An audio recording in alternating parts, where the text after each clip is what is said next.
नमस्कार विद्यार्थियों, जैसा कि आपको विदित है कि मुख्यमंत्री द्वारा कहा गया है कि जैसे ही कोरोना का संक्रमण समाप्त होता है आपकी कक्षा 12वीं की परीक्षा ले ली जाएगी। 20 दिन पूर्व इसकी सूचना दी जाएगी, इसलिए परीक्षा होना निश्चित है। थोड़ा थोड़ा पढ़ते रहें, निरंतर पढ़ते रहें। इसी के साथ हम आज पढ़ेंगे विमर्श पोर्टल प्रश्न बैंक यूनिट 2 दीर्घ उत्तरी प्रश्न का अगला प्रश्न। किसी वस्तु की मांग की लोच को प्रभावित करने वाले प्रमुख तत्वों को समझाइए। मांग की लोच का मतलब ये हुआ मांग में परिवर्तन होना, मांग में बदलाव आना। किसी भी कारण से मांग में बदलाव आना वही क्या कहलाता, मांग की लोच कहलाता है। ऐसे कौन कौन से कारण हैं जिनके कारण मांग की जो लोच है वो प्रभावित होती है। उत्तर में हमने हेडिंग डाला मांग की लोच को प्रभावित करने वाले तत्व। इसमें 3 पॉइंट है। पहला है वस्तु की प्रकृति, दूसरा वस्तु की कीमत, तीसरा समाज में धन का वितरण। पहले पॉइंट में वस्तु की प्रकृति, इसमें हमने लिखा पहले के अंदर पहला पॉइंट लिखा मांग की लोच वस्तु की प्रकृति पर निर्भर करती है। दूसरा पॉइंट है अनिवार्य वस्तुओं की मांग की लोच बेलोच होती है। अनिवार्य वस्तुएं वो वस्तुएं होती हैं जिनके बिना हमारा काम नहीं चल सकता, जिन्हें हमें खरीदना ही होता है। इसलिए जो अनिवार्य वस्तुएं होती हैं उनकी मांग की लोच बेलोच होती है। बेलोच का मतलब उनमें कोई परिवर्तन नहीं होता है। लोच मतलब परिवर्तन और बेलोच का मतलब होता है परिवर्तन नहीं होना। लोच का मतलब परिवर्तन होना, बेलोच का मतलब परिवर्तन नहीं होना। इसलिए हम कहेंगे कि अनिवार्य वस्तुओं की मांग की लोच में कोई परिवर्तन नहीं होता है। तीसरा पॉइंट है विलासिता की वस्तुओं की मांग अत्यधिक लोचदार होती है, मतलब इसमें बहुत ज्यादा परिवर्तन होता है। कौन सी वस्तुओं की मांग में? विलासिता की वस्तुओं की मांग में।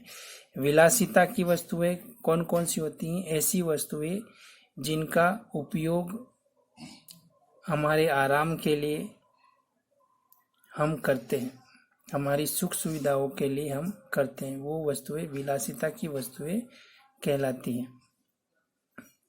जैसे हमारे घर में एसी है, फ्रिज है, सोफा है, ये सब विलासिता की वस्तुएं कहलाती हैं।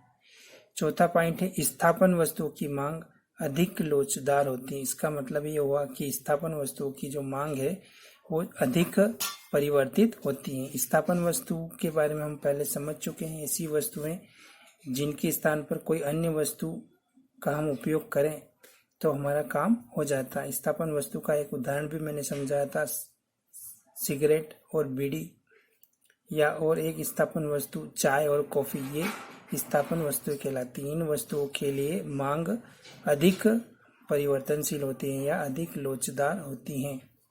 पांचवा पॉइंट है पूरक वस्तुओं की मांग बेलोचदार होती है। ऐसी दो वस्तुएं जिनमें से अगर एक वस्तु को हम न लें तो बाकी जो दूसरी जो वस्तु है उससे हमारा काम नहीं होगा। दोनों ही वस्तुओं का उपयोग करना अनिवार्य होता है पूरक वस्तु में। जैसे कार और पेट्रोल, पहले हम समझ चुके हैं पूरक वस्तु के बारे में। तो पूरक वस्तु की मांग बेलोचदार होती है। बेलोचदार मतलब मांग में कोई बदलाव नहीं होता है, मांग में कोई परिवर्तन नहीं होता। इस तरह से अलग अलग वस्तुओं के लिए मांग के अलग अलग प्रकृति होती है। अगला पॉइंट है वस्तु की कीमत। वस्तु की कीमत के आधार पर भी मांग की लोच में परिवर्तन होता है। जिन वस्तुओं की कीमत अधिक होती है उनकी मांग कम लोचदार होती, कम परिवर्तनशील होती है। दूसरा पॉइंट, जिन वस्तुओं की कीमत न तो अधिक हो न बहुत कम हो, मीडियम कीमत हो, न तो बहुत कम हो न अधिक हो, तो ऐसी वस्तुओं की मांग प्रायः लोचदार होती, मतलब परिवर्तनशील होती है। तीसरा पॉइंट, जिन वस्तुओं की कीमत बहुत कम होती है उनकी मांग कम लोचदार, या तो बहुत कम परिवर्तन होगा या परिवर्तन होगा ही नहीं। कम लोचदार मतलब कम परिवर्तन, या बेलोचदार का मतलब परिवर्तन होगा ही नहीं। ऐसी वस्तु के लिए या तो कम परिवर्तन होगा, इन ऐसी वस्तु की मांग में या तो कम परिवर्तन होगा या बिल्कुल ही परिवर्तन नहीं होगा। ये 3 कंडीशन है। वस्तु की कीमत बहुत अधिक हो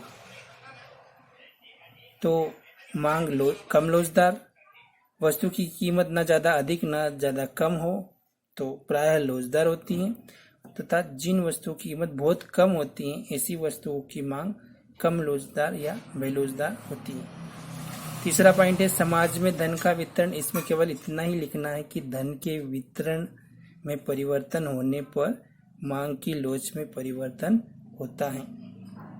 इस तरह से प्रश्न पूर्ण हुआ। इतना पर्याप्त है इस प्रश्न में लिखने के लिए। एक बार फिर से इसका रिवीजन हम कर लेते हैं कि ऐसे कौन से कारक हैं, ऐसे कौन से तत्व हैं या ऐसे कौन से घटक हैं। कारक, तत्व और घटक तीनों एक ही होते हैं। या ऐसे कौन से कारण हैं जिनके द्वारा मांग की लोच प्रभावित होती हैं या निर्धारित होती हैं। प्रभावित की जगह निर्धारित आए तब भी इसी को लिखना है। इसमें हमने हेडिंग डाला मांग की लोच को प्रभावित करने वाले तत्व। इसमें 3 पॉइंट मुख्य रूप से हैं। ये इन कारणों से मांग प्रभावित होती है। पहला है वस्तु की प्रकृति, दूसरा है वस्तु की कीमत, तीसरा है समाज में धन का वितरण। वस्तु की प्रकृति में अलग अलग प्रकार की वस्तुएं होती हैं। अलग अलग प्रकार की वस्तुओं के लिए मांग की लोच अलग अलग होती हैं।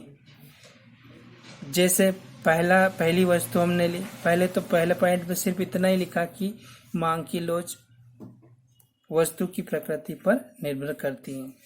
दूसरे पॉइंट पे हमने ले लिया अनिवार्य वस्तु। अनिवार्य वस्तुओं के लिए मांग की लोच बेलोचदार होती है, कोई परिवर्तन नहीं होता। विलासिता की वस्तु के लिए मांग अत्यधिक लोचदार होती है, बहुत अधिक परिवर्तन होता है। स्थापन वस्तुओं के लिए अधिक लोचदार होती हैं। पूरक वस्तुओं की मांग बेलोचदार होती है। यहाँ पर ये हमने लिखा स्थापन वस्तुओं की लोच को ना भी लिखे तो चलेगा, इसको नहीं भी लिखेंगे तो चलेगा। पूरक वस्तुओं की मांग बेलोचदार होती है। फिर दूसरा पॉइंट है वस्तु की कीमत। वस्तु की कीमत में केवल 3 परिस्थितियां उत्पन्न होती हैं। वस्तु की कीमत या तो बहुत अधिक हो या बहुत कम हो या फिर न अधिक हो न कम हो, मीडियम हो। पहले हमने अधिक के लिए लिया कि वस्तु की कीमत बहुत अधिक होती है तो मांग कम लोचदार होगी, परिवर्तन कम होगा। अगर वस्तु की कीमत न तो अधिक हो न कम हो तब इस स्थिति में मांग प्रायः लोचदार होती है, मांग में परिवर्तन होता है। तीसरे में जिन वस्तुओं की कीमत बहुत कम होती है उनकी मांग कम लोचदार या बेलोचदार होती है। तीसरे पॉइंट में हमने लिया समाज में धन का वितरण। समाज में धन का वितरण में भी अगर बदलाव आएगा तो उसकी मांग में भी परिवर्तन होगा। हमने लिखा धन के वितरण में परिवर्तन होने पर मांग की लोच में भी परिवर्तन होता है। इस तरह से ये प्रश्न पूर्ण हुआ। फिर से आपसे मैं ये कहना चाहूँगा कि पढ़ाई को थोड़ा थोड़ा कम भी याद करते रहें। ज़्यादा नहीं याद कर सकते, पूरे दिन पढ़ाई नहीं कर सकते, थोड़ा थोड़ा ही पढ़ाई, थोड़ी थोड़ी ही पढ़ाई करते रहें। थोड़ी थोड़ी भी अगर आप पढ़ाई करेंगे तो बहुत कुछ आपकी तैयारी हो जाएगी। जो पहले के याद किए हुए प्रश्न हैं उनका भी रिवीजन करते रहें। बहुत सारे विद्यार्थी ऐसे भी होंगे कि जिन्होंने अभी तक कॉपी या किताब या प्रश्न बैंक या गाइड कुछ भी उठा के नहीं देखा होगा। पहले के ऐसे विद्यार्थी ने जो प्रश्न पहले याद कर लिए हैं वो सब भूल गए होंगे। इसलिए थोड़ा समय, चाहे कम समय लें पढ़ने के लिए, लेकिन प्रतिदिन पढ़ाई करें और तैयारी को अच्छी करें और सफलता प्राप्त करें। इन्हीं कामनाओं के साथ नमस्कार।